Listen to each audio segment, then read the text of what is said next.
हनुमान चालीसा को जी भी कहीं पाठ करू तार सिद्धि सुनिश्चित। से सुंदर भाव में गोस्वामी तुलसीदास लिखिंट हनुमान चालीसा रे, जो यह पढ़े हनुमान चालीसा होय सिद्धि साखी गौरीशा। श्री राम जय जय राम, श्री राम जय जय राम। जो यह पढ़े हनुमान चालीसा होय सिद्धि साखी गौरीशा। संसार जी भी कही हनुमान चालीसा पाठ करू तार सिद्धि सुनिश्चित।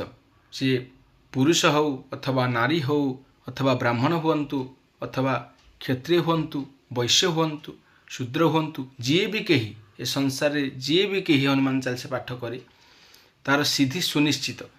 एवं जार साक्षी होउछंती होय सिद्धि साक्षी गौरीशा। स्वयं उमापति महेश्वर साक्षी अटंती, स्वयं गिरीश साक्षी देइछंती जे हनुमान चालीसा पठन करने द्वारा सिद्धि सुनिश्चित हेबो। जय महावीर हनुमान की जय।